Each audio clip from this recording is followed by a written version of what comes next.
Right. Nico from Italy says, would you do a Songs and Words audiobook podcast with me reading it? I'd pay for that. I'm sure you would pay for that, Nico, but no way. No way. The Songs and Words book, a lot of the times, and you can probably tell by looking back at my history, I don't think a lot about what I'm doing, whether it's Silver Ginger 5 and I'm going to dress up ridiculous. I don't think about it. I just think this would be good fun to do, and Songs and Words seem to be good stuff to do. I was at a point in my career where it's like, I'm going to have too many albums to write about if I don't write about this lot.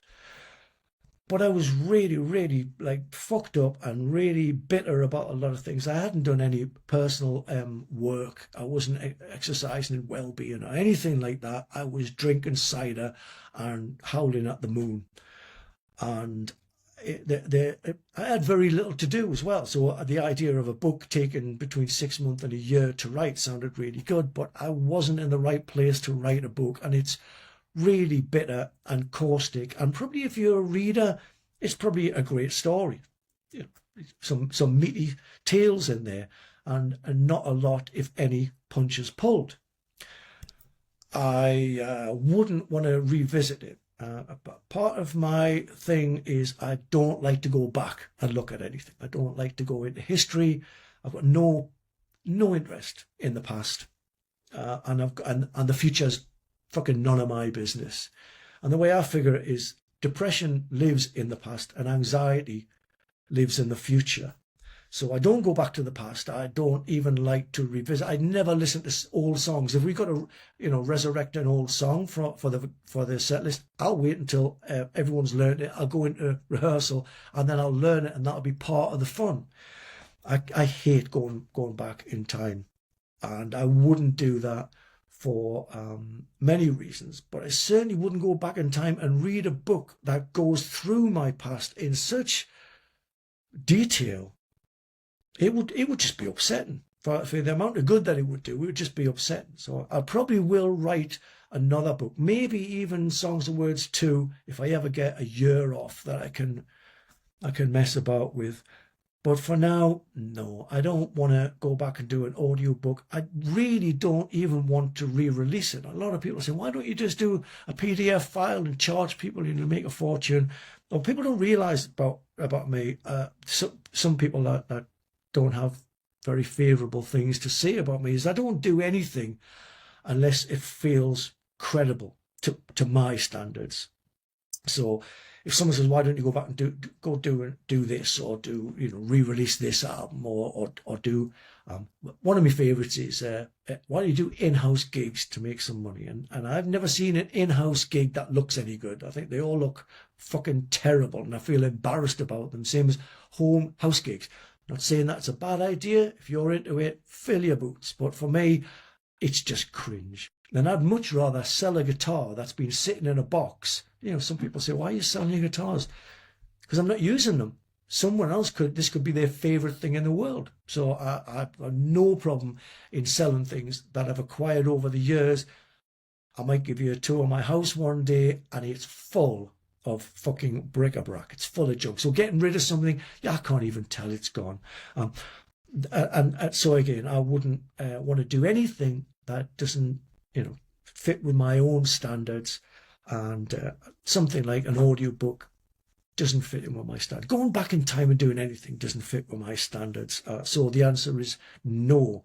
Which is a very long-winded way of saying no. So I will have myself a cup of tea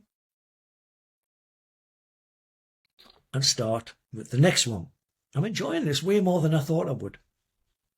What do you think of the horror stuff that comes out nowadays? Do you still watch the classics?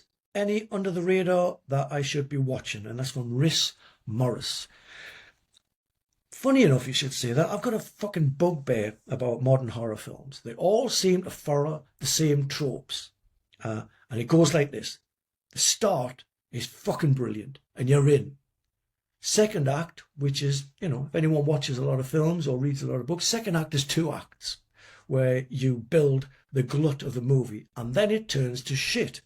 So by the time it gets to the ending, you don't care what the ending is. If anything, it's a relief when the ending happens because you fucking hell, thank God it taught me that fuck all happens in this fucking movie I've just invested 90 minutes of my life in.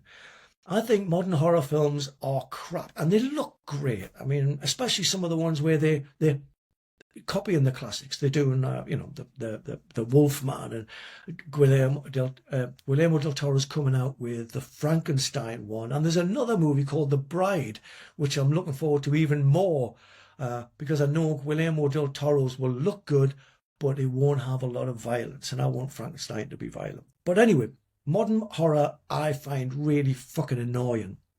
So when you say, is there anything that's come out that I should watch for? Yes. There's a movie called When Evil Lurks, and it's by, I forget the fucking director's name. I'm going to look the director up while I'm telling you about this movie. When Evil Lurks. When Evil Lurks. Here we go. And the director is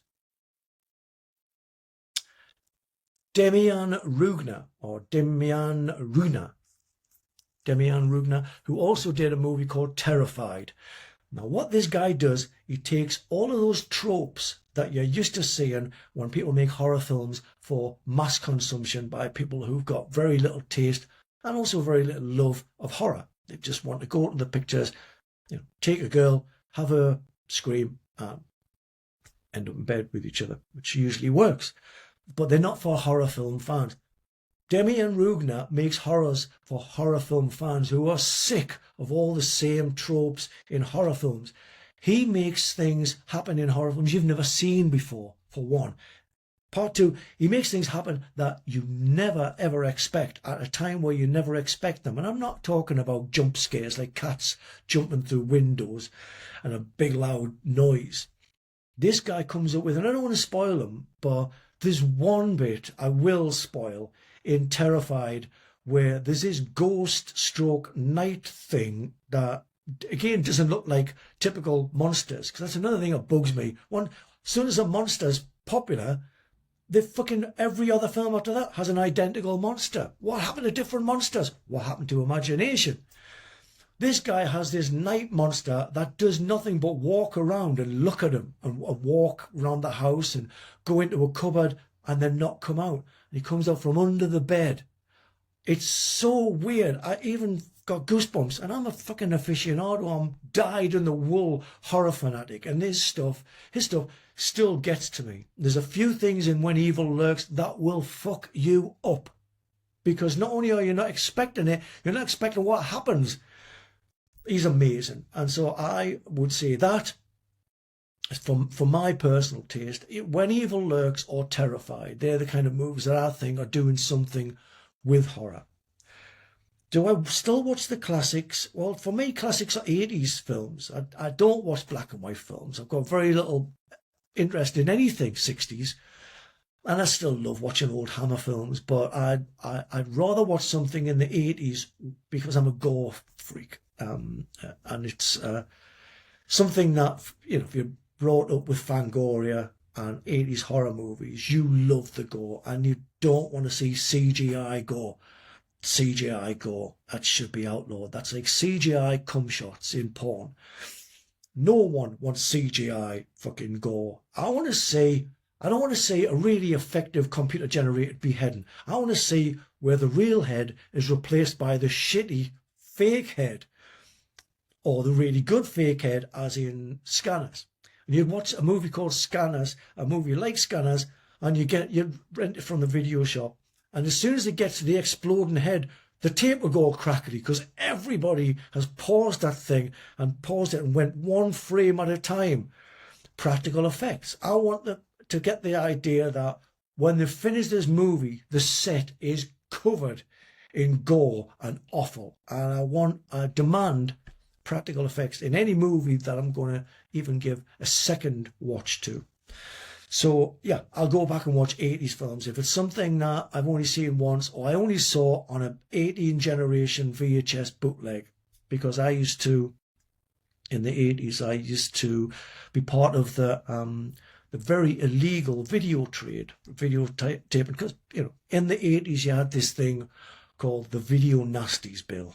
Oh, again, I don't want to go too much into it, but Mary Whitehouse and James Furman, who was part of the film certificate board. Mary Whitehouse was just a nosy, do-gooder, religious fanatic woman. That was the scourge.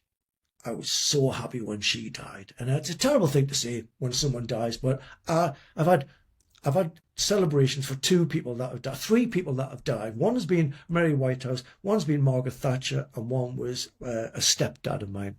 Again, we might go into that later. I don't know. Maybe not. Probably, hopefully not, because for your own sanity, you don't want to hear that story.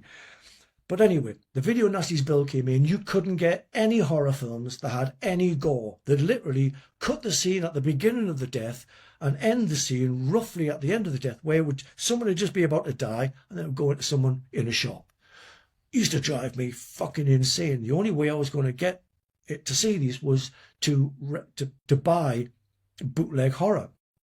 And you'd buy bootleg horror and you were lucky if you could even see it, because it would be taped and over-taped that many times that the only chance I had of getting a better copy was if I started trading. Trading back then was very illegal. And when I was eventually caught, the police came and confiscated all of my stuff, including a load of movies. And one of the movies was Soldier Blue. And what they'd done is they cut out all the violence, which was the violence against the Native Americans. So it looked like it was a fair fight. If anything, good on the cowboys for sticking up to themselves. And I said to the policeman, look, can you watch the movie before you burn it? Just to see, the injustice that the reason why the movie even is born was to show the injustice. And he said, no, because this is not what we do. We're the paedophile squad. We're going for kiddie porn. And I just figured at that point, I'm being arrested for a crime that's tantamount to kiddie porn. My movies were shitty rubber heads that you could barely see, blowing up with red juice inside of them. Anyway, a lot of these movies I never got to see. So I will go back and watch an 80s film if it was one of the films that I really liked, but never got to see a first generation copy. The irony being, those movies that I was arrested for, you can get on fucking YouTube now, uncut, clear as day.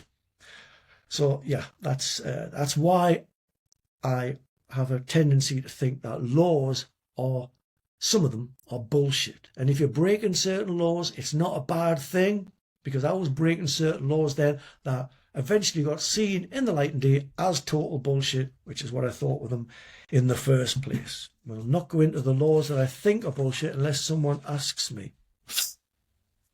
From David Cashmore. This question may be a bit close to the knuckle, but I'm genuinely interested. In hindsight, when you look back at some of the bands that you've been in, e.g. the Choir Boys, Wild Horse, Hey Hello, Brides of Destruction, do you ever reflect on how you could have personally approached things differently so that any issues were resolved amicably and not lead to breakups? Right. No, I don't, because I think that it's all experience. When I was very young, I wished for an interest in life. All I wanted was an interest in life. I neglected to say just the nice bits. So I got an interest in life with all of the bits, the ugly bits, and everything what contributed to that. So I used to dive into situations, and still do, but obviously not with the same naive zeal that I used to. But I just jumped into a band just because how mad it would have been. I don't know. It's unknown. I can't even imagine how this is going to go. And that used to be, a deal done for me. So joining the Choir Boys, and again, there's a lot to talk about there. But I joined the Choir Boys because there was billboards everywhere. When I first moved to London, I was playing with Becky Bondage. There was billboards everywhere. Aerosmith, Guns N' Roses, Faster Pussycat. And I was like, I want to get into that gig. I know no one, and I can't afford a ticket, but I want to get into that gig. Well, Aerosmith cancelled. Guns N' Roses got bumped up to a headline slot. Foster Pussycat were in the middle, and they added a band called Choir Boys. Like I say, I was with Becky Bondage at the time, and this is a terrible thing to do. And again, when you're young, you should do terrible things if you're going to ever do them. You're going to make mistakes. Do them when you're young, because you can get away with it. Fortunately, this was also pre-YouTube, so I got away with a lot. But I wanted to join the Choir Boys because they were added to this bill. This was a door into this gig. So I found out the singer had a nightclub in Wardour Street, just off Wardour Street. I went in there to meet him and to talk my way into his group. And I did, which I've been doing it ever since. With every band that I don't form, I've talked my way in because they haven't wanted a second guitar player. And that's how that was my opening gambit. You guys need a second guitar player, and I'll tell you why. And it tends to always work. But I talked my way into the Choir Boys. I wasn't even planning on staying very long. I just wanted to get into this gig, and it worked. Hey Hello was another thing that was complete fluke. It was meant to be a couple of songs. We were going to do a single, and then it turned into an album, and then people liked it. And again, that fell apart because of various things. And at the time, it seemed tough and personal.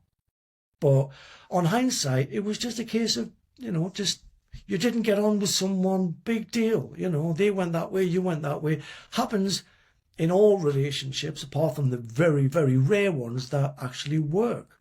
Same with bands. Very rare that a band lineup works. I.e. the last lineup with the Wildhearts, which seemed like a good idea. Let's get the old band back together, which is like saying, let's get back with an X. And the reason being, let's get back with an X because the sex was really good. And that was the only reason why we thought the Wildhearts would be a good idea, is because we sounded good.